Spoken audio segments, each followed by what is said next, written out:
What's going on, everybody, and welcome to the Tales from the Stack podcast, brought to you by Sefton Libraries. If you like what you hear, rate and review us on your podcast network of choice. You can also follow us on social media at Sefton Libraries, on Instagram, on Facebook, and on Blue Sky. Now let us begin.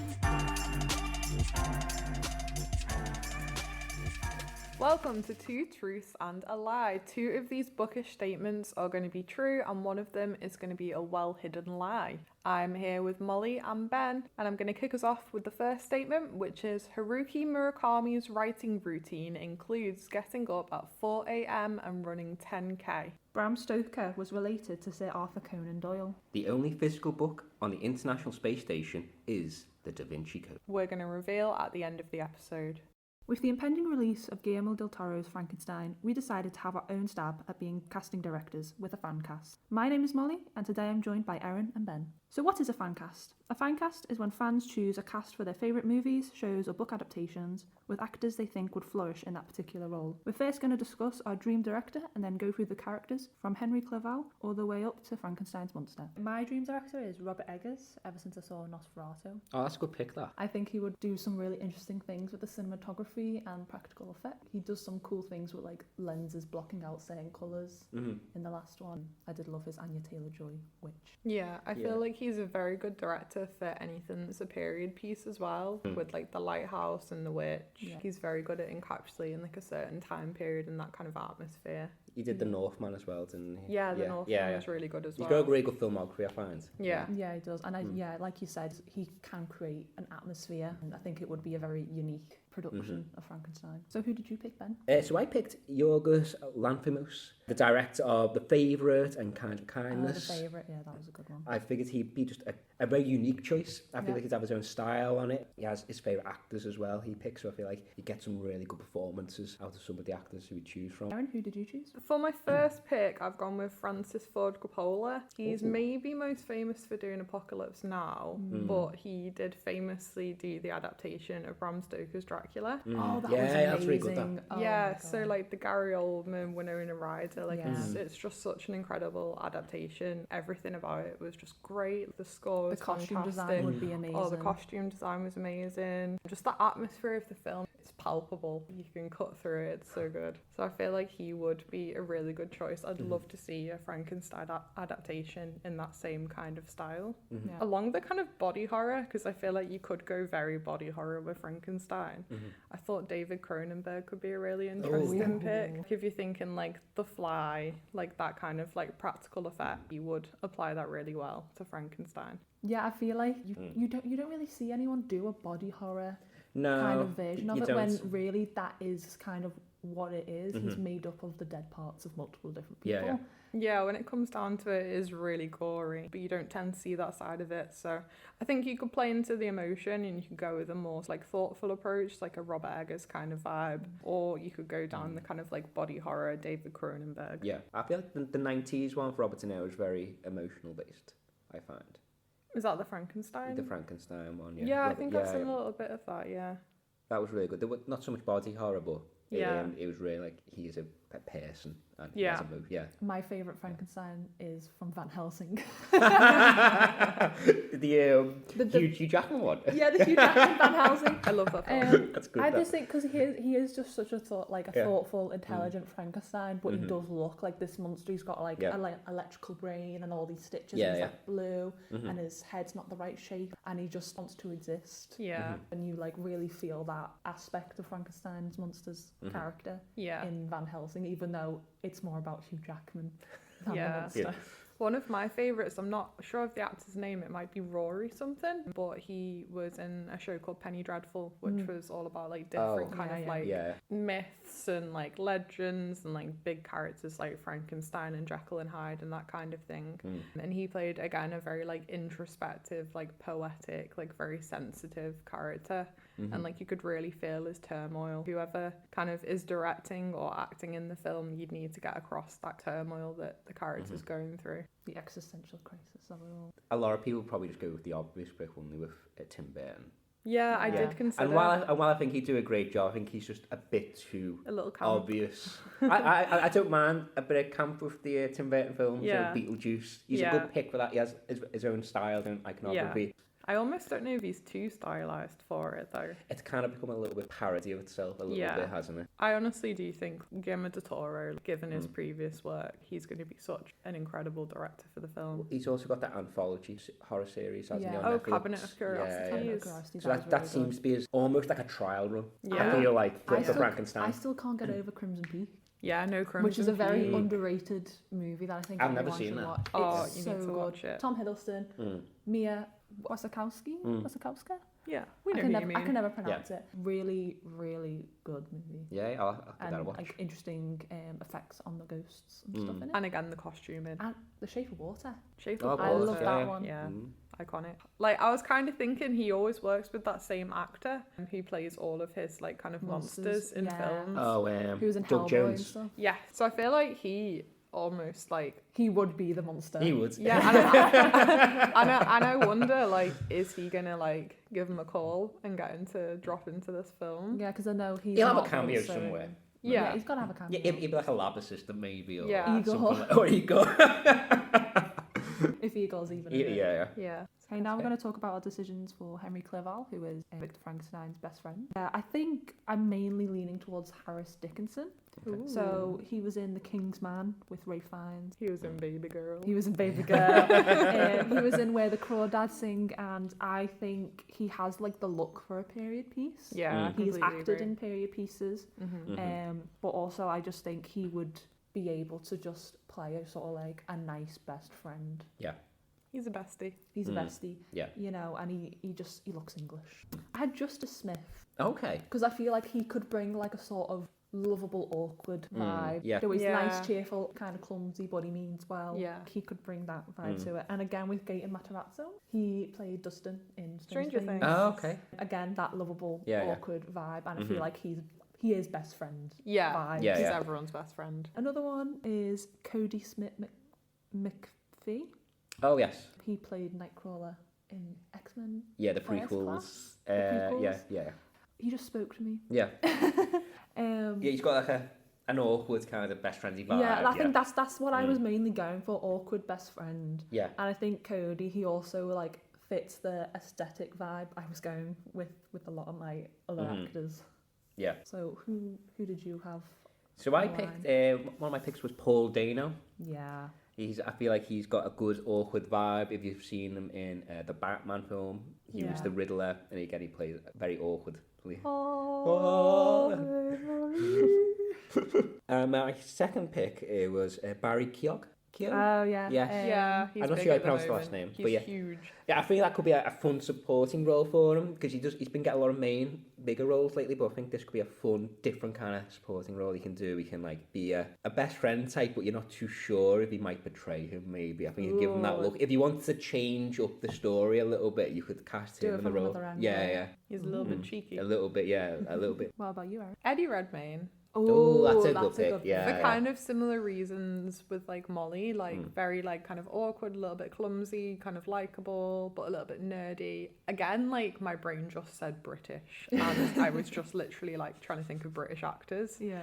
Another one that I feel like could potentially be good. Is he called Asa Butterfield? Yeah, Asa Butterfield. Yeah, that's a good. I was actually contemplating him, but then I was like, no. Okay, now for our picks for Robert Walton, I went for Ethan Hawke. Because I feel like he suits the sea captain role very well, especially if he grew out like a sort of greying beard. If he got some chops going. Some chops going. Even though it is quite a smaller role, it's just the sea captain that talks to Victor Frankenstein, who Victor Frankenstein tells this whole story to, who like he rescues him at the start and he sees him go at the end. I think he could add so much depth and emotion. He's a good character actor, I feel like, because he can just go in and out of roles like main, supporting, minor, you know. Yeah, and I think even though it is such a small role, he would act the hell out of it. Oh God, yeah. He's a chameleon, and he was my only pick for that role. You are dead set on that. Nobody else. I've only got one as well, to be fair. I have two. Okay. What are yours then? So I went with, I feel like for this role you need a bit of a character actor, you need someone who you recognise, has a bit of a distinctive voice and style. So I felt that Willem Dafoe would be a good pick. I can see that with the Lighthouse. Yeah, with the Lighthouse. Yeah, especially with Robert Eggers. Yeah. He likes Willem I feel like it'd be a small role, but you'd remember it. Yeah, definitely. And my other pick was Keith David. But you'd know him if you'd seen his face. Okay. Yeah. I'll Google him. He has a very distinctive voice as well, so I feel like he'd be a great pick. Oh, he was in The Thing. Yeah. No, I love The Thing. Yeah. But you need someone a little bit older if you like to play the sea captain. Yeah, you want Yeah. someone. That's why I was Someone a bit wise. Someone that's got stories. Someone slightly who's drunk. instantly recognisable and will give a distinct performance. So I feel like Yeah. Keith David and Willem Dafoe would really flourish in those roles. Okay, nice. I've gone with Mollie's vibe, where I've got like my ride or die, and I've gone with John Goodman. Oh, that's a good. That's a bit left field, but that's a good pick. I feel like I could just see him. I could see him on a ship. Yeah. Yeah, no, definitely. Especially if he grew a beard. Yeah. I can see him shouting orders. With a big beard and a pipe. Yeah. I just feel like, and you could probably put on some sort of like piratey accent and have an eye patch. Yeah. Got a little parrot on his shoulder. Just all the stereotypes. Yeah, I feel like John Goodman would be a good one, and he's got a very distinct voice as well. Yeah. And then next our picks for Elizabeth Lavenza, who is. Did you describe her as a sister wife? I did, yeah. Well, she's kind of like... she's like the orphan they take in. Yeah, the orphan. And Victor has a like romantic marries relationship with her. Yeah. So I originally had two picks for Elizabeth. So one of them was Jenna Ortega. But then I was like, I feel like she's in too much. She is kind of I wanted everywhere. to go for someone who's just not in everything. Because I have a few people that are in everything. Yeah. So I went for Sadie Sink. Ooh, I love Sadie Sink. Because I loved her performance in The Whale, and I would really love to see her in a period piece and with such like a classic as Frankenstein. Yeah. I'd want to see what she could bring to the table. Yeah. And also my like main cast, so Victor, Elizabeth, and Henry are all actors in their 20s because they're supposed to be like grad students. So I wanted to make them that age, even though I know a lot of adaptations are they're like in the 30s. Yeah. So I was like, I want the stressed out, running on like 5 pots of coffee grad student in their 20s. Who did you pick then? I had a couple. Yeah. So I picked Rooney Mara. Ooh, I love her. Yeah, from Girl with Dragon Tattoo. I also picked Felicity Jones. Okay, very British. Yes, I've gone for a very British cast, and Emma Stone as well, tying back to my director pick. Yeah, nice. I feel like they're all actors in their 30s, a bit different from your one, but I feel like they've done a lot of work so they can bring like a really good performance. And they do look young. Yeah, they do look. They don't really look like no, they're in their 30s. Yeah. I also picked Emma Stone as well because I was thinking of if they ever wanted to do The Bride of Frankenstein. Yeah. And Emma Stone was in the Cruella film, and she had the hair like a bit like Bride of Frankenstein. I really like that film. So not a lot of people do. I loved Cruella. I was like, Well, it was quite rogue because it was a Disney film, but it had like this really like punk soundtrack. Yeah, it was like 70s punk vibes. It was great. really cool. Yeah. I loved it. I think that's a hot take. But they need to do more of those live action remakes like that where they're just They're not just doing shot for shot remakes like Lion King was. Yeah. I just feel when they do the villain origin stories, it's a brand new story.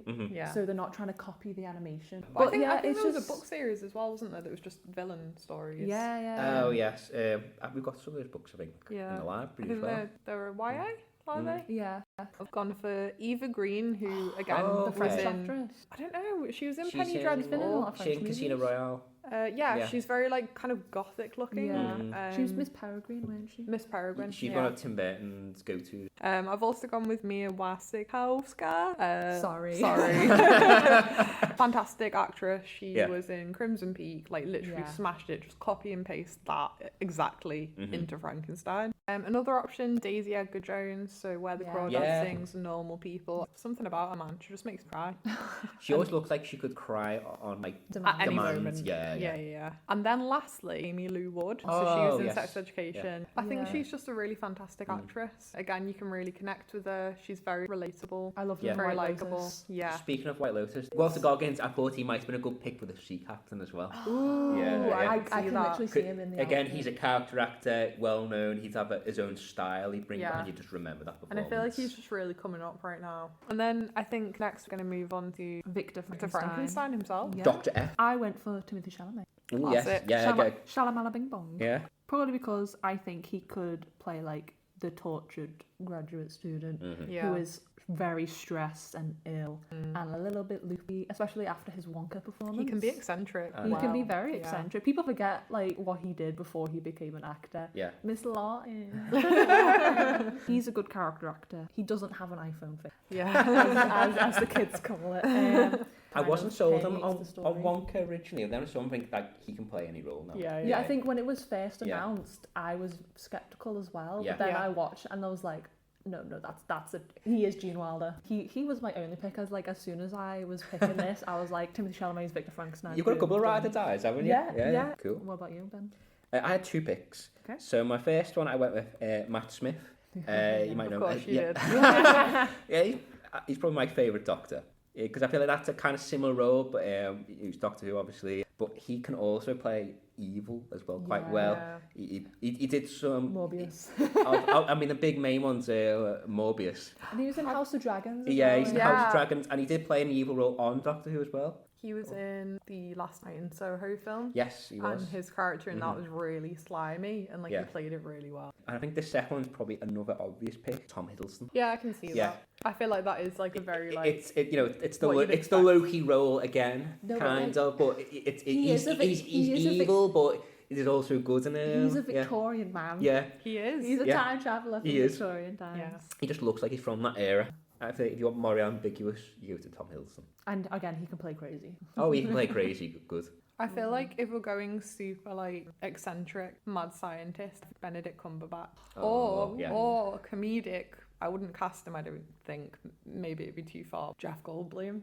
so it's the Fly again, a little bit. Yeah. Jeff Goldblum. He plays it serious and a little bit serious in the back. I don't think I could actually cast him, but I feel like he'd be a very fun, eccentric scientist. I feel like if he was Victor Frankenstein, he'd be doing all this morally ambiguous thing and be like, hey, it's alright. I'm Jeff Goldblum. Chaos theory. I mean, he could play... Digging up bodies. He's like singing a song as he's digging up the bodies. Yeah. He could play his mentor in the book. He has a teacher mentor. Yeah, he has like a teacher. Yeah, he could play him. There we go, Jeff. We got your role. He thinks Victor Frankenstein's joking. Yeah. And he's like making jokes about it, but then he like realizes it's serious, and he's like, "You want to dig up a body?" Remember when he did that laugh in Jurassic Park, and it literally just went on for a whole minute? He was like, "Rah." He's like growling. Yeah. I feel like, oh my god, right? Imagine Jeff Goldblum as Victor Frankenstein, and then Danny DeVito as Frankenstein's monster. That's why you get Tim Burton. Yeah. So, I've never pictured... Make me a wife. I've never pictured a small Frankenstein, but that would be great. But then on a more serious note, I thought Ralph Fiennes, obviously he's done Voldemort, but he's done like The Menu. The Menu was so good. And he plays like an utter psychopath, and I feel like he just did it so well with such conviction. And he'd just be, he'd be great. And he's big right now, Conclave. Yeah. As well, yeah. And he's going to be President Snow. Yeah. Oh, yes, he is. In Sunrise on the Reaping. So he's popping off. Yeah. Similarly, Charles Dance. Ooh, so Tyrion, Game of Thrones. Yeah. Tyrion? No, Tywin. I feel like he's the kind of like one where you think he's got it all together and he's so refined, but then you see what he's got down in his basement and you're like, this guy's got problems. He's got issues. This is going to tie along with like my casting for Frankenstein's monster.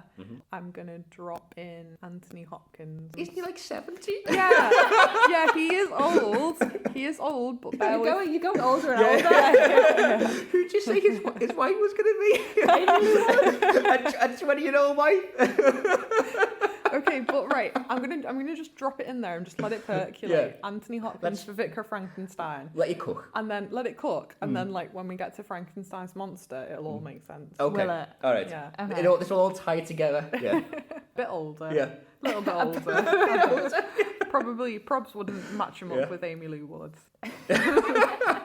Probably Ava Green. Yeah, maybe someone more Eva Green or Rachel Weisz. 40. Yeah, but it's a bit better. A bit better than 20, I suppose, yeah. And then for Frankenstein's monster, I picked Javier Bardem.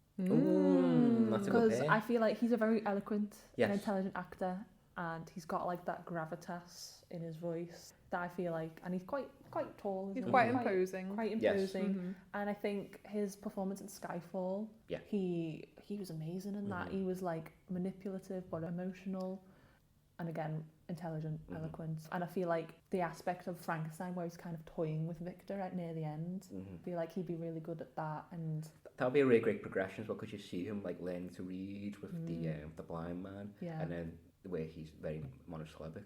Yeah. And then by the time he meets with Victor again, he's very eloquent speaking. Yeah, I think that would be a great comparison. Yeah, and I could just listen to his voice all day. Javier Bardem. You just want Javier Bardem ASMR. Yeah. And I feel like it would be that kind of thing if I was doing it. You'd barely hear his voice. You don't know who he is until the end. Sort of like Nosferatu, like they didn't really reveal him in full form until the end. Yeah. And even then you couldn't tell it was a Skarsgård. Yeah. It's not Skarsgård will make a good monster. Yeah. The moustache and the prosthetic penis. Threw me off. The moustache, that really threw me off as well. I was like, wait, what? What did you go for, Ben? I had two picks. So the first one I picked was Sean Bean. Okay, would he die? Well, no, it's part of a meta reason as well why you pick him, because he's always dying in films, TV shows, but he's getting brought to life. Yeah. So he's already died in the previous.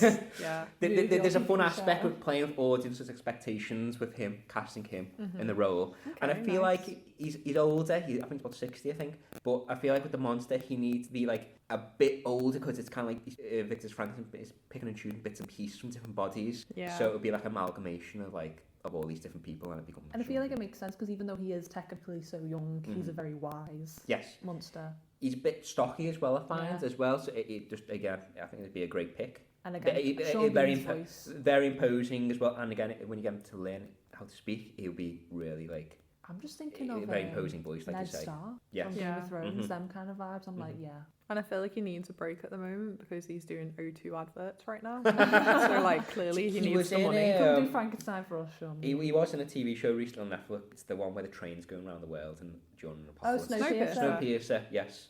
Ooh, okay. And my second pick, it ties in with who I picked at Dr. Frankenstein. It's Adam Driver as the monster. I love that. Because I feel like Tom Hiddleston's Dr. Frankenstein would maybe try and create the monster in his image. Ego. A bit of ego thing. And so he'd come with Adam Driver. Yeah. And Adam Driver, he plays very imposing characters. He's just huge. Yeah, he's huge. Tall. Tall. He plays evil well. Kylo Ren. Where he's like evil but conflicted. There's a redemption in there for him, and that's what you need, I think, with the monster.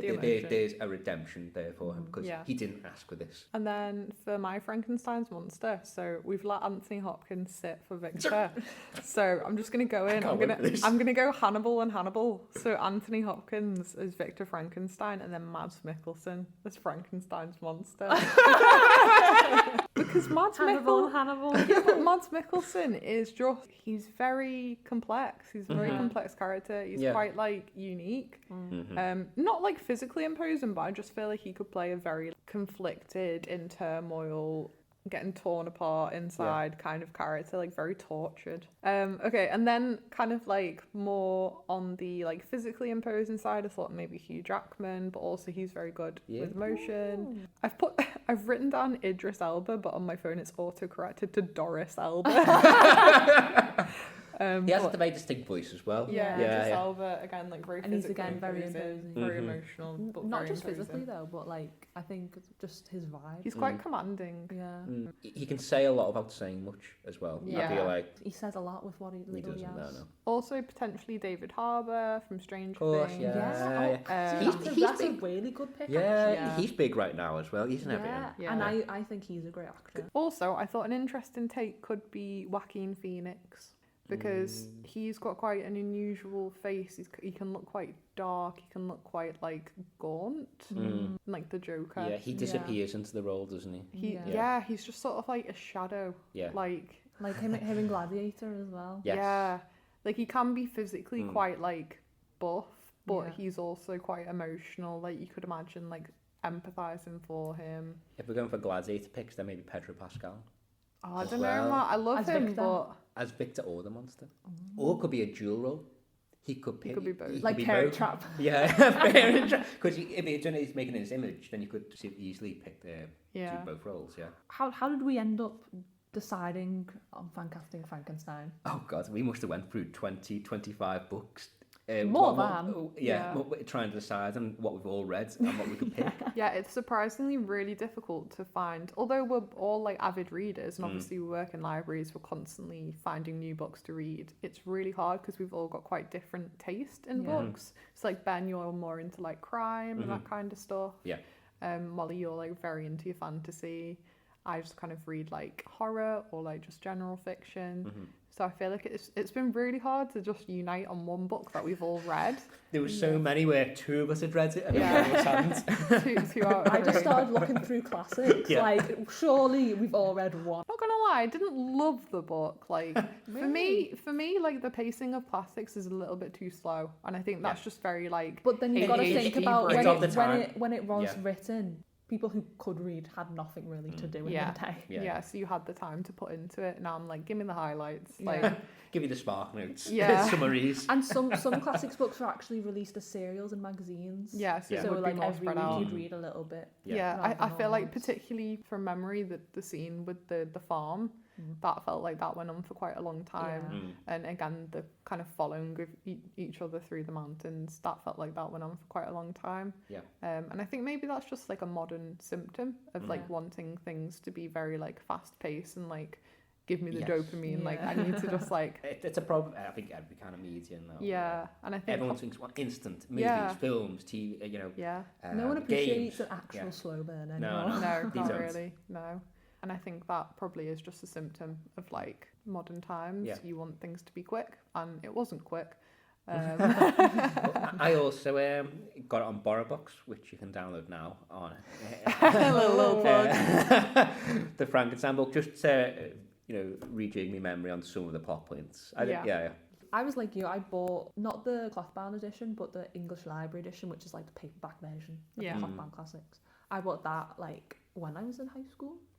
And then I only read it in like 2021. I love slow-paced books because I love classics and I love fantasy with world building. So I like these long descriptions and like learning all this different stuff about the world and like the lore and stuff like that. Yeah, I like books like that, and I like books that are like part of a long series. So you've got a lot more to look forward to. Yeah, sequels. Yes. For me, that I get intimidated by that. Like if something's part of something huge, like I almost feel just too like overwhelmed to even start. I think I first read Frankenstein when I was in college or school. It was part of our curriculum to read it, and I remember enjoying it. And that's the end of our fan cast for Frankenstein. What do you think about the new Guillermo del Toro film? Who would you have cast? And next up is our biscuit review. Let's get tasting.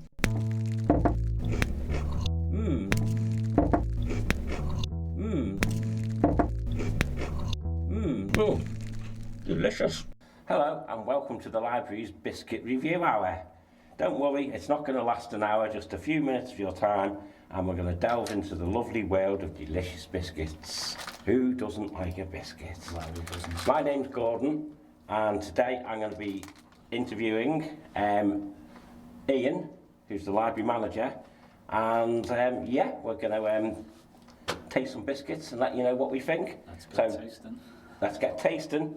So this week we're going for a biscuit called Biscoff. Sounds very exotic and foreign, maybe even French or something. It's got a European flavour. It does seem to have a European flavour. So let's have a little listen to the packet. That's the packet there.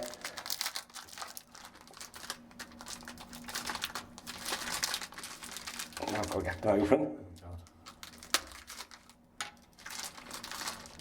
It's almost like you don't only saw it in the packet. It is almost like it's like just meant to be looked at, which would have pleased my mother no end. Yeah, okay, straight out of the biscuit. There you go, straight out of the biscuit. Yeah. Taking a look at the biscuit, a little brownish, sort of light brown coloured. Yeah. And they've got the word Lotus stamped on. and they've got like the sort of lozenge shaped, and they've got like little sort of crimped edges. Yeah. And the smell. There's like a sort of gingery, sort of slightly, isn't it? Like sort of spicy sort of taste to it, isn't there? Like, yeah. There's like a bit of sort of spice in there, definitely. Sort of cinnamony type of thing. What type? Slightly cinnamony, would you say? Oh, cinnamon, that's the word I'm possibly. looking for. Yeah, that sort of thing. There's like a cinnamony sort of thing going. Yeah, okay. So, let's delve in. So, can I ask you a question? So, yeah. I can ask you some questions. Okay. For our audience. I didn't realise there was an interview. Oh, well, there you go. That's what we've got you on false pretensions. Laid you in with the biscuits. Now, bam, for the interview. Okay. So, can I ask you one of the difficult question? Going to start with the difficult questions. Okay. What is your favourite biscuit? Favourite biscuit? I could probably give you an ever-changing list of favourite biscuits. Right, okay, yeah. But one that always seems to rise to the top is your Tunnocks caramel wafer. Oh, Yeah. oh, right, okay. That's it. It's always round there near the top line. All right, they're lovely, the Tunnocks wafers. Yeah. They're like pink wafers. No.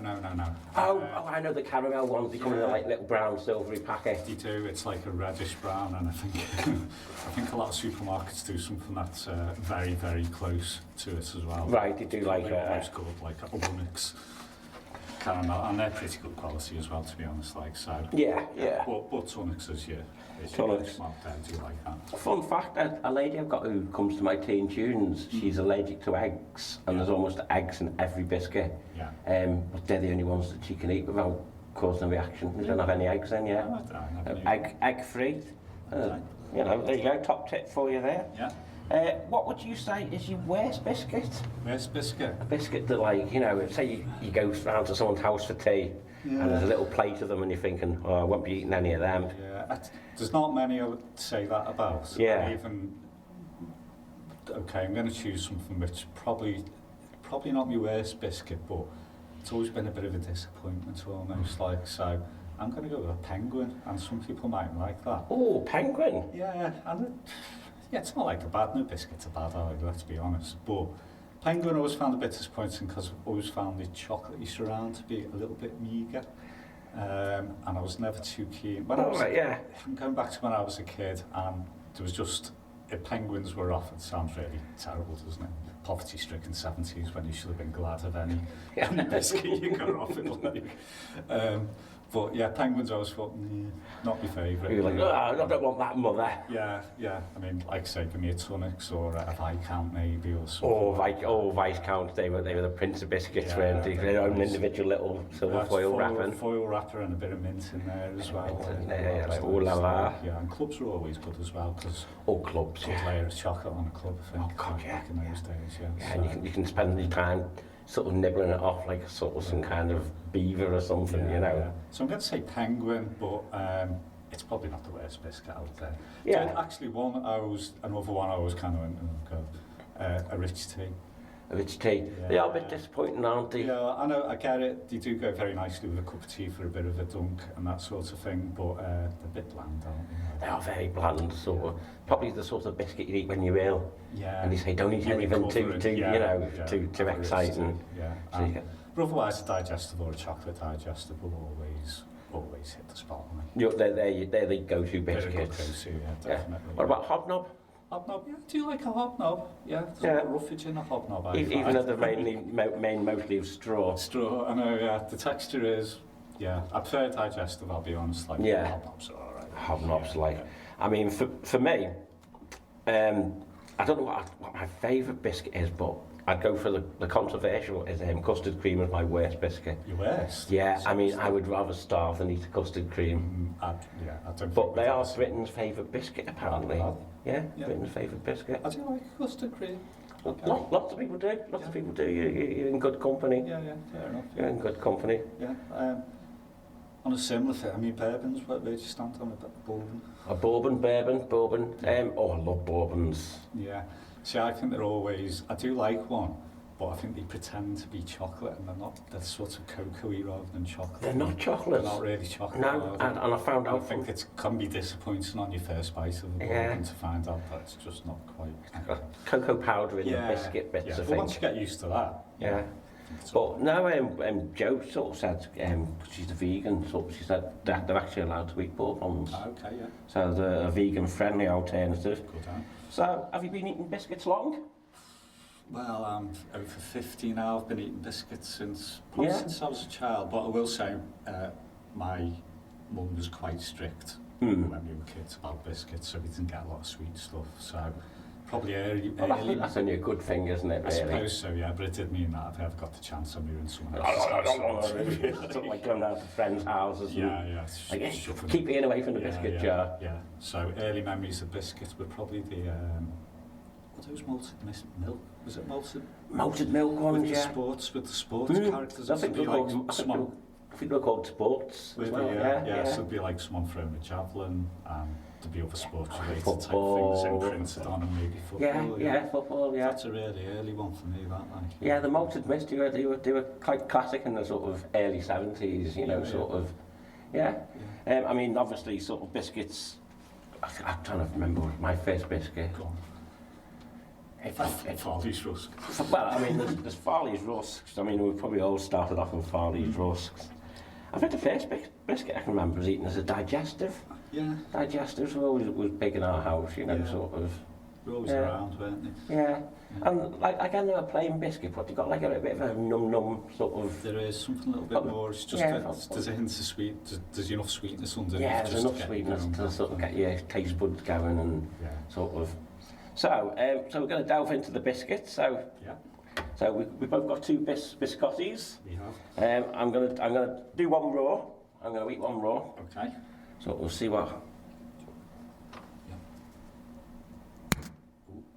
Little break test in front of the little break test there, a bit of MSR for you fans of that sort of thing. Yeah. So, and when you break it, you do get a bit more of a cinnamony sort of gingery sort of smell to it. So I do this as well, so I'll give mine a little break. Oh, perfect. It's a nice satisfying. It's got a nice sound, hasn't it? I bet you've spent years in laboratories honing that sort of thing. Sound waves. Yeah. Sniff test it. So straight in with the half there. Delicious. And they're not too hard. No. And they've got like a sort of gingery, cinnamony sort of. It's not overpowering. Not at all. I think caramel is little. Yeah. That's it. Yeah. It does caramel. Like a sort of caramelly sort of. Yeah. The texture is great actually. The texture is lovely. You think you're going to get a dry, gummed up mouth with these, but no. I suspect there's a lot of sugar in these. I suspect there probably is a lot of sugar in these, so. Probably most biscuits, to be fair, but. If you're in a sugary restrictive diet, obviously read the label first. Yeah. I like that. Now these are the things you would normally get in a nice continental coffee shop. So you've ordered your latte or your whatever, your cappuccino, and you get a little, probably a half version of this on the side and an individual wrapper. I was just going to say that sort of, people not familiar with Biscoff, if you've ever been to like a posh cafe and they supply biscuits in a little clear plastic thing, normally two of them and about half the size of what you get in the shops, and they go with your coffee and tea, especially if you're on the continent, if you've been abroad. I think so. But if you go to a half posh cafe, you get the same thing over here, and it's always a welcome sight. You feel, a bit of biscuit, lovely. Sipping me drink there. Yeah, I mean, a mouthful of bicky, now a mouthful of coffee. Yeah.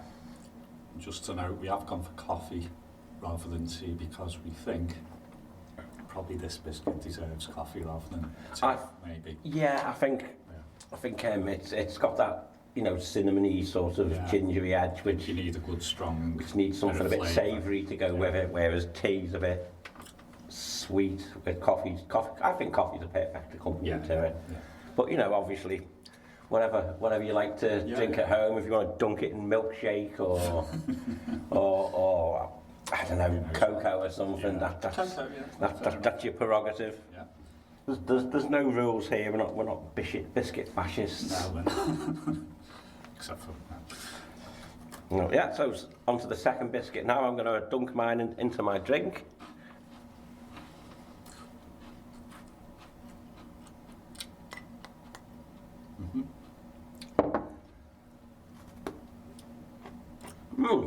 Okay. That's not bad. I'm not normally a dunker, but that's not bad. Yeah. Any difference between texture? Oh, it softens it immensely. You know, so if you just got gums, you might want to dunk it first because it does just melt in your mouth. Okay, right. I'm going to have a little go. Also, it does get quite soggy quite quickly. Okay.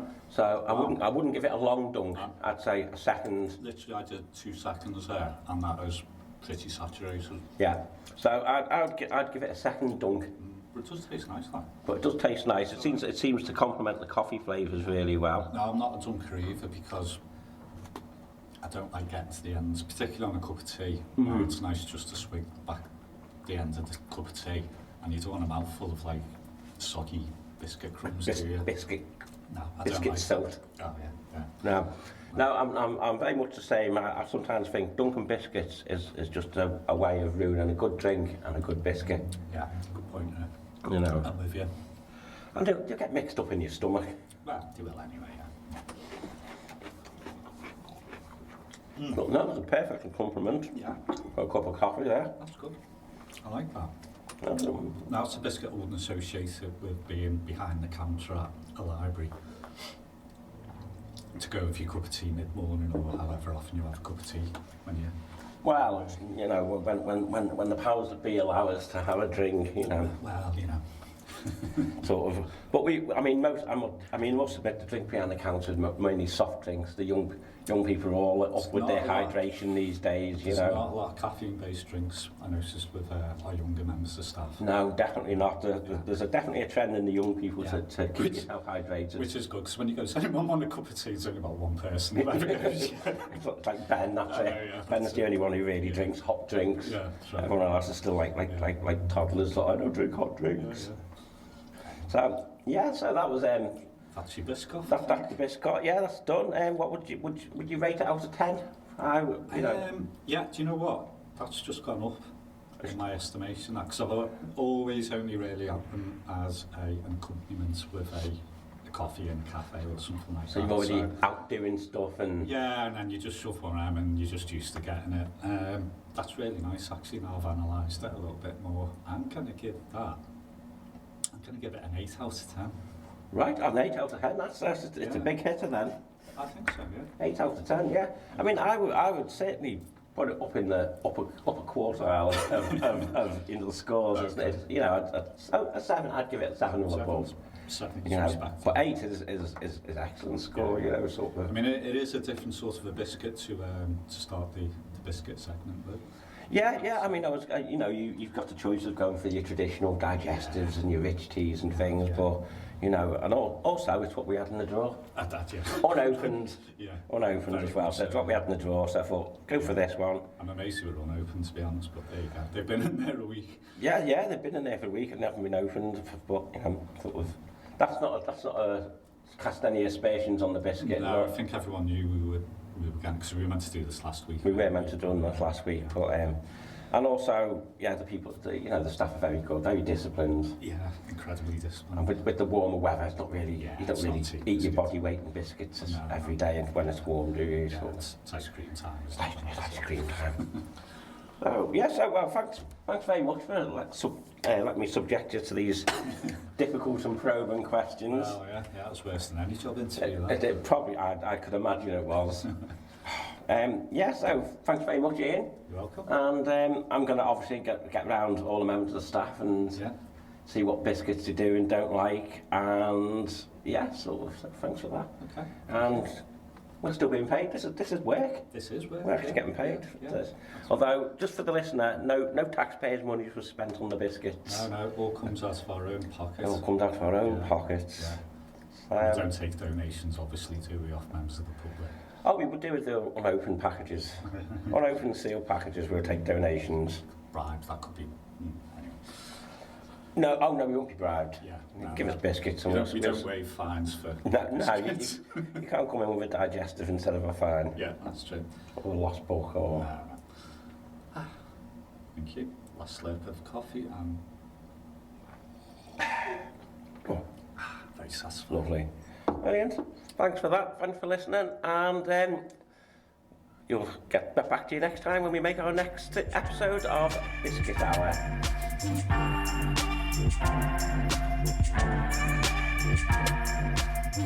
Hi, this is Daniel from Stock Services, and here is some of the new fiction coming out in October. Crime fiction fans, prepare yourselves. We have new thrillers from Michael Connelly's The Proving Ground, Jeffrey Deaver's The Grave Artist, and Val McDermid's Silent Bones. If you love mysteries and suspense, don't miss John Grisham's The Widow, Peter James's The Hawk is Dead, or Louise Penny's The Black Wolf. For those who enjoy literary fiction, discover Kate Flynn's The Winter Bride, Lucinda Riley's The Last Love Song, and Sophie Hannah's The Last Death of the Year.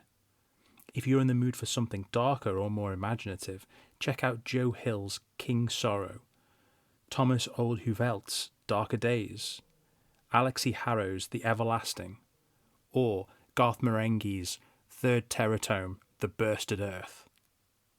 You can place holds on these new books and our whole collection using our website catalogue.sefton.gov.uk or download the Leader Europe app.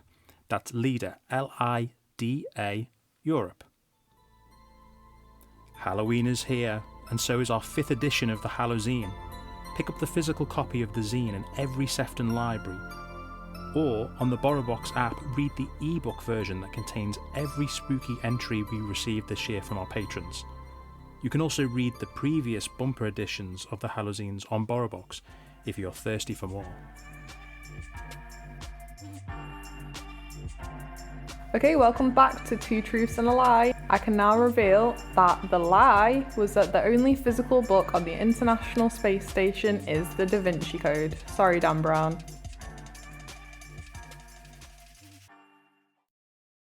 You've been listening to the Tales from the Stack podcast, brought to you by Sefton Libraries. Keep up to date with the latest news on our socials, and we hope to see you again next time.